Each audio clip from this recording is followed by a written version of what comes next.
lelo ceux qui va congolais besoin connaissance il y a occupation ceux qui va congolais ba que mboka est occupé et ça grâce ya papa la biso missionnaire Rwanda et même dans les réseaux sociaux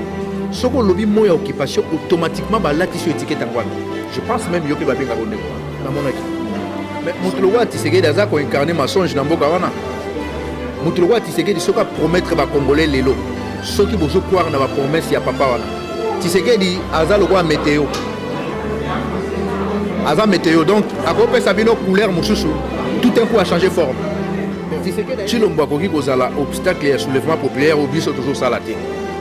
Chilombo azo sala musala ya batu ba patron na ye ba pesa ki ya sala tango peuple congolais bimaki libanda ebele abandi koloba ke bato baza ba pa il faut bazonga ba interpeller ki Chilombo na ba service na bango ya ANR ba ebise babino il faut changer ba tout discours et yé maintenant a commis obstacle ya libération ya Congo chaque fois que baza na kati ya ba institution bato ebele bando finga surtout ngai na finga ma makasi mais ba propos o ya tenir est-ce que ba congolais ba landaka makambo combat les soni de bazu miso na bango emonini ba yoki ni matoi résistant azali mutoyo azo résister contre système oyo et occuper mboka na ye moya combattant ezali momoko ba collabo ba bandi pe ko exploiter en plusieurs fois toujours mon bateau bazaka awa babanga bamale ko ba mboka eza occupé ceux qui va changer discours na ba komi na Congo ba bitu yembi ba combattant jamais oyoka ki ba bi que non to yembi résistant en plus ces résistants a réclamaka ba élection té résistant le baté que ba yibie ba vérité des urnes résistant le baté que ba respecter constitution résistant le ngai moko kati na ngai je suis convaincu que tokozwa mboka na biso kati na ngani na vandia parce que combat est un marathon na kati ya lutte est un marathon na marathon ba continue na processus ya kokima mbango donc un vrai résistant azaka toujours na réservoir na azo continuer route na ye mais ngala zo kama ba congolais mutaza déjà épuisé a tombé na panne sèche mazo continuer ka kosa ba vidéo ya ndo na principe na sala na kaja combat oyo na ya kosala concurrence na congolais d'ailleurs oyo ezaka pe vite imanate ezaka wenge musika te ezali likambo oyo mabele na biso babotoli ba occupant oyo babotoli biso mabele ba yebi pour occuper terre bato za ndenge nini mais bato oyo basafisha ki na ba vidéo balobi ke baobundela mboka bango moko ndire mingi baza na conscience te ya situation tout ça na c'est ça qui a commis yango na ba congolais bi ke non baza na ibiza ba ke ko négocier bango ba leki ba contredit ba bi ka kosi après quelque temps après bango moko ba leki balobi ke non to uta ki ibiza to mona ki mona Tshisekedi ona ni Chilombo Félix balobaki na biso ke non azali na kati ya ba institution azali déshonorable na pouvoir na gouvernement tyrannique et occupation azali payé na ba occupant aleka sali vidéo lobi ke non azwaka ne mbongo wana te ba okosela ye quelque temps après ye kaka ye moko aleki sous sabi oui na zwaka mbongo wana na tindelaka ONG mobo na kabeyaka monga je comprends. Est-ce que le problème de leadership devait être posé? Non. Moi je vous propose ceci. La première personne au Zaïre qui a diagnostiqué la situation politique d'occupation dans ce pays, c'est Honoré Nanga.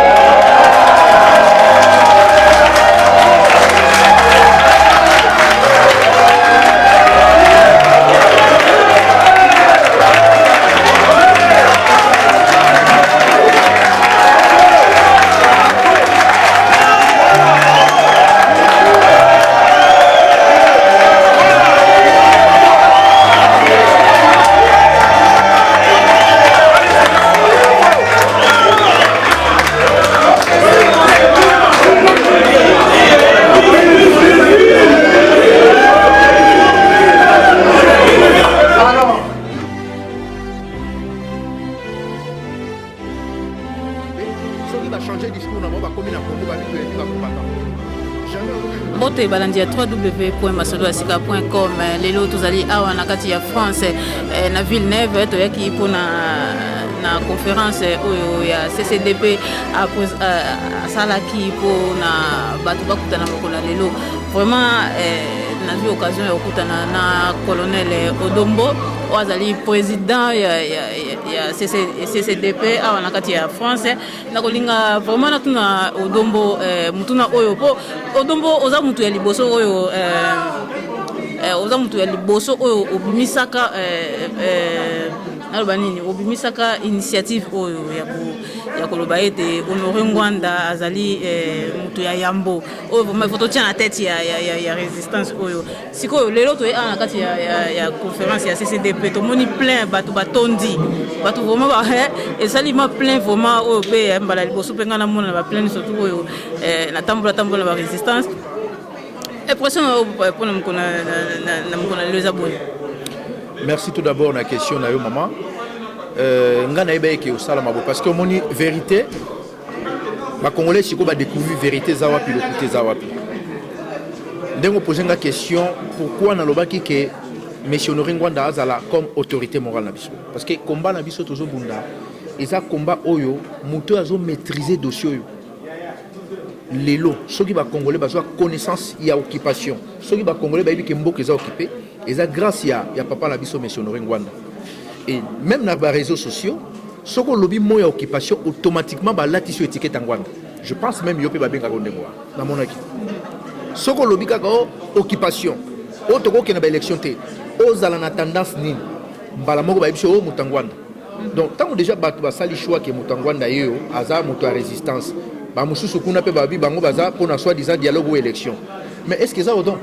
ils allaient vérité ba congolais siko ba sali choix entre mensonge na vérité ba poni. Parce que Mouto a présenté qui biso que Congo est occupé, azali expert ya matière ya renseignement. Depuis à l'oba occupation ya Congo, natikala ko mona congolais mon côté azala intellectuel ou pas,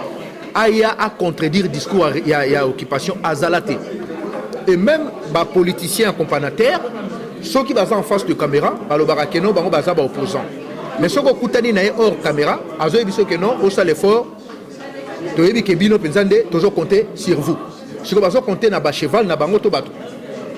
Mais muto azo yebisa biso ke mboka eza occupé, azali politicien en plus aza muto renseignement. Soki lelo Russie matin grâce à Poutine. Soki lelo Occident azali lelo a genoué grâce à Poutine parce qu'il y a eu renseignement. Moi parenthèse moko na ba question tuninga. Avant meeting na bango basala ki na Kinshasa. Mais Honoré Ngwanda komagi ke carnage moko ba Rwandais bazo préparer ça la manakati ya Kinshasa. Bato baboyaka balobi ke no azokosa mais mavungu azaki na IDPS bauti ko limonger alobi yango ke no Kanambe a préparé ki carnage salam siko mavungu ba ke carnage il faut salama pourquoi ba annoncer ki yango te pas peuple congolais donc ta ba bengani na gâteau na bango ba bande ko partager ya occupation ya ko collaborer na ba occupant maintenant a dénoncer mais muto ayebisa ki biso yango ezali monsieur Honoré Ngwanda to mona ki même awa na Italie IDPS elle familiale akei ko négocier na ba Rwandais tango monsieur Honoré Ngwanda komi yango ke baza na Italie ba ke ko négocier bango ba leki ba bino ba kosi quelque temps après ba ekolo ba ke no ezaki ya solo ba ke na Ibiza en Espagne monsieur Honoré Ngwanda a komi yango na ba Congolais bi ke no baza na Ibiza ba ke ko négocier bango ba leki ba contredit ba bi ka kosi après quelque temps après bango moko ba leki ba lobi ke no to utaki Ibiza to mona ki mona Tshisekedi onani Chilombo Félix balobaki na biso ke non azali na kati ya ba institution azali déshonorable na gouvernement tyrannique et occupation azali payé na ba occupant aleka sali vidéo alobi ke non azwaka ne mbongo wana te ba okosela ye quelque temps après ye kaka ye moko aleki lisusu abi oui nazwaka mbongo wana natindelaka ONG mobonaka beyaka monga est-ce que ba peuple congolais na ba mensonge nyonso oyo bazokosa bino comment ba congolais bakokoma consciente ce que moni bato bayebele tout sali plainte ne ba congolais muso ba biso sali plainte non problème eza wana conscience ba congolais ba comprendre que vérité za wapi le côté za wapi ce qui ngai na ki initiative wana na lobi que non combat oyo papa wana atikali au moins 15 ans na constance et na cohérence en plus ce discours na ye aloba yango ti lelo a continuer à koloba yango azo sala éveil oyo ebele ya ba politicien na bino ya Congo batika la jamais ko sala yango to mona ki Sarkozy alekaka tango azaki na pouvoir abi ke no Congo est trop riche eza monene il faut ba partager ba richesse à Congo pe ba kabola yango ba politicien na bino wana nyonso mutu moko talobaki bango tout ezaki silence radio c'est toujours monsieur Honoré Ngwanda aleki a commis a sali lettre vers Sarkozy bon mutu azoloba makambo ndenge wana aza pe na ba capacité nyonso aza na ba compétence nyonso ya ko kamba biso mais soki tolobi gaza autorité morale na biso ngana za ne sengo makasi ndenge ozomona nga naza na esengo grave parce que bacongolais bacomprendre ke moto oyo azomaintenir eloko oyo moto aza na maîtrise ya dossier eza papa wana awa bato bayawa moto aye na tendance apareko te eza barésistant yango nde baye tokutani to désigner autorité morale na biso ezali papa na biso Honoré Ngwanda to kende nini to kende sikola mboka na biso. Où est le problème? C'est ça. Ok, tomoni na kati ya mokona lelo na conférence ici kosala mokona lelo botangi kombo ya soulèvement populaire parmi nyonso aussi koloba soulèvement populaire ici kozanga te mais tomoni Félix Tshilombo na kati ya Kinshasa alobi akebisi batu oyo bakotelema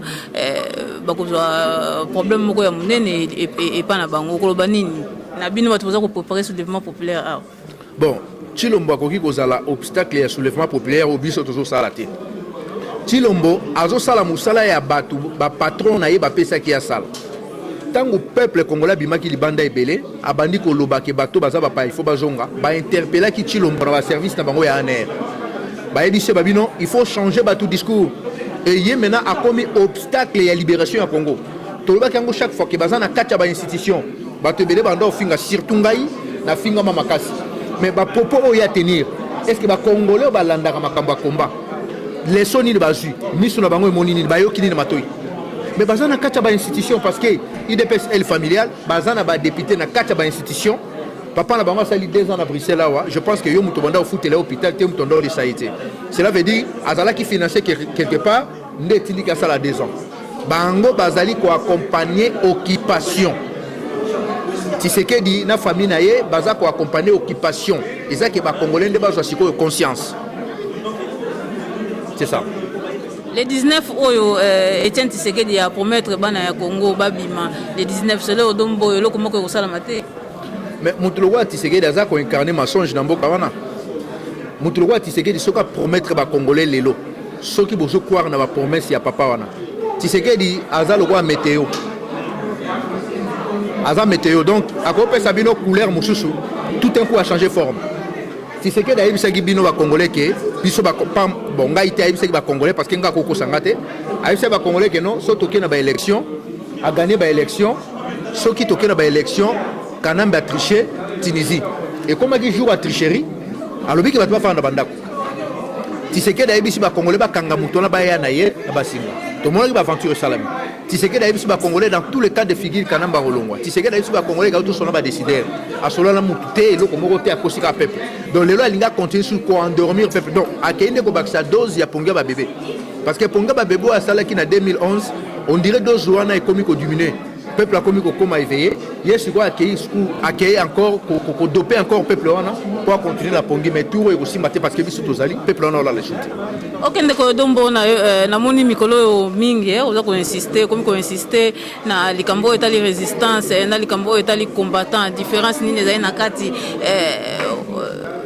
yebisa na bana ya Congo biso to yebi ke combattant na résistant to betela kongo ka bongo bato to babunda na pona mboka mais odombo yo komi ko kabola yango